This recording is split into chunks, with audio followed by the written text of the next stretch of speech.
நூலினை நான் வாசித்தேன்.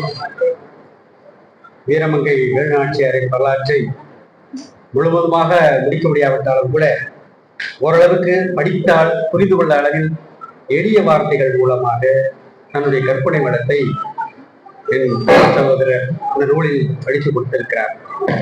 சகோதரி சொன்னதை போல நானும் அவரும் பல நாள் நண்பர்கள் தான். இலக்கிய ஆர்வத்தோடு எங்கு பயணித்தாலும் ஒன்றாக பயணித்தோம்.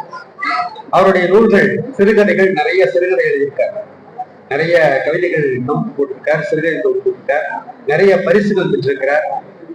தேர்வு செய்யப்பட்டு அவர் நூல்கள் தேர்வு செய்யப்பட்டு பரிசு பெற்றிருக்கிறார். இங்கே ஐயா கலைவரதன் சொன்னதை போல தமிழ்நாட்டின் விடுதலை போராட்ட வீரர்களின் வரலாறுகள் மறைக்கப்பட்டிருக்கிறது. அதை சகோதரருக்கு வெளிக்கொண்டு வந்து இந்த 5 ஆண்டு காலத்திலே தான் வீரமங்கை வேலுநாச்சியாரை பற்றிய வரலாறுகள் அனைவருக்கும் தெரிய துவங்கியிருக்கிறது என்று சொன்னார்.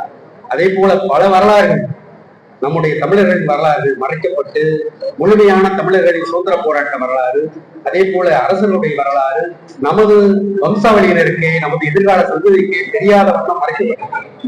நாம் எல்லாம் மேலோட்டமாக கற்பனை வளத்தை கவிதையிலும் கட்டுரைகளிலும் பாடல்களிலும் நாவல்களிலும் கொண்டு போகிறோமே தவிர நம்முடைய வரலாற்றை, நமது முன்னோர்களுடைய வரலாற்றை நம்முடைய எதிர்கால சந்ததிக்கு கொண்டு செல்லக்கூடிய பணியை நாம் துவங்கியிருக்கிறோமா என்று உங்கள் மனதிற்கு நான் அந்த கேள்வியை விட்டுவிட்டு தொடர்ந்து நமது மண்ணின் மைந்தர்களுடைய வரலாற்றை நீங்களும் தேடுங்கள், நிறைய நாவல்களை கொண்டு வாருங்கள், நமது மக்களுக்கு அது பயனுள்ளதாக இருக்கும் என்பதை இந்த நேரத்தில் சொல்லி, அண்ணனை போன்ற எளிய எழுத்தாளர்களை ஊக்குவிக்க வேண்டும் என உங்களுக்கு அன்போடு என்னுடைய வேண்டுகோளை வைத்து விடைபெற்றுக் கொள்கிறேன். நன்றி. எழுத்தாளர் வேலூர் தமிழ்ச்சங்க தலைவர் கவிஞர் ஏகலைவன் அப்பா அவர்கள் ஓரிரு வார்த்தை ஐயாவிற்கு வாழ்த்து கூறும் விதமாக.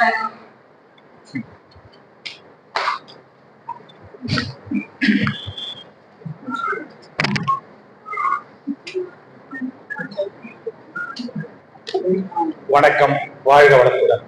அவை நிரம்பிய சான்றோர் பெருமக்கள் அத்தனை பேருக்கும் வழிகாட்டியாக இருக்கக்கூடிய அன்புமகள் நிறுவனர் வேலூர் முத்தமிழ் சங்கத்தினுடைய தொண்டுணர் என்று சொல்லக்கூடிய அன்புமகள் கலைவாணி அவர்களுக்கும், சேவை வேல்ற காட்டுடைய நிறுவனர் தம்பி வெங்கடேசன் பயணம் இலங்கை நோக்கி சென்று கொண்டிருக்கின்றது. அந்த பயணம் வெற்றி பெற நம் சபையின் சார்பாக வணக்கத்தையும் நன்றிகளையும் வாழ்த்துக்களையும் தெரிவித்துக் கொண்டு, ஐயாவுடைய வேலுநாச்சியார் தம்பி வீரகனூர் ரவிச்சந்திரன் ஐயா அவர்களும் ஐயா நடுவர் ஐயா அவர்களும் முதலில் பாராட்டு விழா நடத்தினார்கள் அந்த புத்தகத்திற்கு.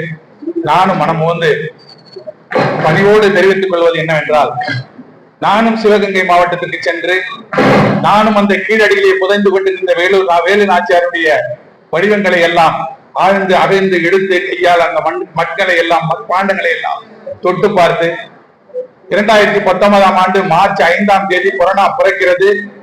வேலு நாச்சியாருடைய எண்ணம் என் எண்ணத்திலே உதிக்கிறது. அன்று எழுதி தொடங்கிய நான் 2025 அதே மார்ச் 5ஆம் தேதி எழுதி முடித்தேன், எழுதி வெளியிட்டு விட்டேன். ஆனால் இன்று எனக்கு அவர் எழுதிய அந்த நாவலை இந்த 2 சான்றோர்களும் பாராட்டும் போது நானும் அந்த பெருமகிழ்ச்சியை அடைந்தேன். நான் தேர்ந்தெடுத்த அந்த வேலு நாச்சியார் தமிழச்சியை பற்றி நான் எழுதியதில் பிழை இல்லை. நான் தேர்ந்தெடுத்த அந்த கதாநாயகி இனி உலகம் முழுக்க வலம் வருவாள்.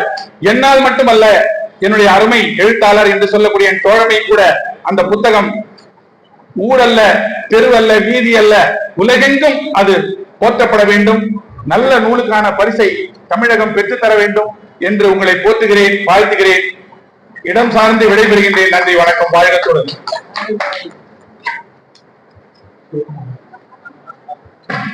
மிக்க நன்றிங்க ஐயா. காலம் கருதி சுருக்கமாக கொடுத்திருக்கிறார்கள். நன்றி திரு ஏகலைவன் அப்பா அவர்களுக்கு. உலக திருக்குறள் சாதனையாளர்கள் பேரவையினுடைய தலைவராக இருக்கக்கூடிய பின்னூட்ட பேராளி முனைவர் திரு குரு அசோகன் ஐயா ஓரிரு வார்த்தை அன்போடு அழைக்கிறோம். அனைவருக்கும் இனிய நண்பர்கள் வணக்கம். ஒரு சிறப்புமிக்க வரலாற்று நூலை வெளியிடுகின்ற போது ஏதாவது ஒரு சிறப்பு தானாகவே அமைந்துவிடும். அந்த சிறப்பு என்னவென்று சொன்னால், ஒரு படைப்பாளியை முன்பே வெளியிட்டு 2 படைப்பாளிகள் தலைமையிலே தன்னுடைய வெளியிடும். ஒரே பாடப்பொருள் அந்த ஒரு பாடு பொருளை பாடி உலக அளவில் பெருமை பெற்ற எங்களுடைய புதுச்சேரி மனை சார்ந்த கலைவர்தன் ஐயா அவர்கள். அதுபோல உலக புகழ் பெற்றக்கூடிய நம்முடைய கவிக்கடல் ஏகலைவன் ஐயா அவர்கள். இருவருக்கு இடையிலே நம்முடைய வீரன்வயல் உதயகுமார் அவருடைய நூல் வெளிவருகிறது என்று சொன்னால் இது சிவகங்கை சீமையே இது ஒன்றாக சேர்ந்து உங்களை எல்லாம் அறிமுகம் செய்து அந்த படைப்பாளிக்கு பெருமை சேர்ப்பது போல. இந்த நூலை நான் முழுமையாக படிக்கவில்லை, ஆனால் தொடக்கத்திலேயே முரசு கொட்டி தொடங்குகிறது. புதுச்சேரி மண்ணிலே பாவேந்தன் முரசு கொட்டி தமிழ் இயக்கத்தை தொடங்கிய இடம் இது என்பதனாலே இந்த வீர தமிழுக்கு வேலுநாச்சியாருடைய இந்த புராண செய்தியானது, இந்த வரலாற்று பின்புலமான நூலானது இந்த இடத்தில் வெளிவருவது என்பது இவருக்கு பெருமையோ இல்லையோ இந்த புதுச்சேரி மண்ணுக்கு பெருமை. இவர் தொடங்குகின்ற போது ஒரு அறிவிப்போடு தொடங்குகிறார். அத மன்னர் அறிவிப்பு இல்லாமல் இந்த புராண கதை இயங்காது. வரலாற்று செய்தி சொல்லுகின்ற போது மன்னர் அறிவிப்பு, அது என்னன்னு கேட்டீங்கன்னா, நம்மளாம் சேர்ந்து சின்ன பிள்ளைங்க 13 வயதுக்கு உட்பட்ட ஆண் பெண் இருவர் அந்த சிலம்பக்கலை போட்டியிலே பங்கேற்கலாம்.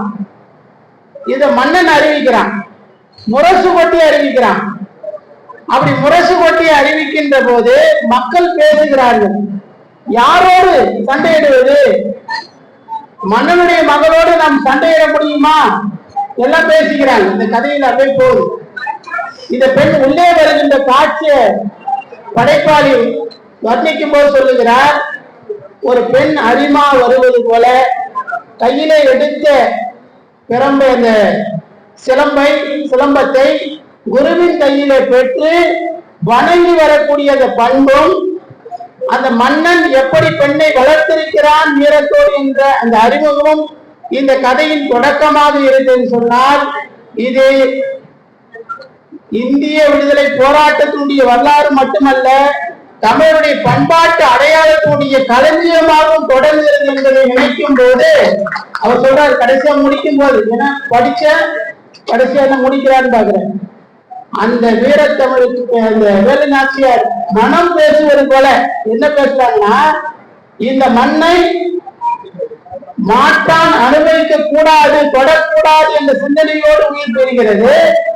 இப்பொழுது அந்த பெண் துடிப்போடு நடந்த அந்த பெண் இப்பொழுது பேச முடியாமல் மௌனமாக இங்கே இருப்பதாக பதிவு செய்யும் போது, வீரத்தில் தொடங்கிய அந்த தொடக்கம் வீரத்தில் மட்டும்தான் விதைக்கப்படுவதாக மிக சிறப்பாக அமைத்திருப்பது இந்த கதையினுடைய மிக அருமையான ஒரு எடுத்துக்காட்டாக இருக்கிறது. எனவே இந்த படைப்பாளையும் இந்த படைப்பு வெளியிடுவதற்காக வருகிற இந்த அனைத்து ஆளுமையை பாராட்டி இடம் சார்கிறேன். நன்றி, வணக்கம்.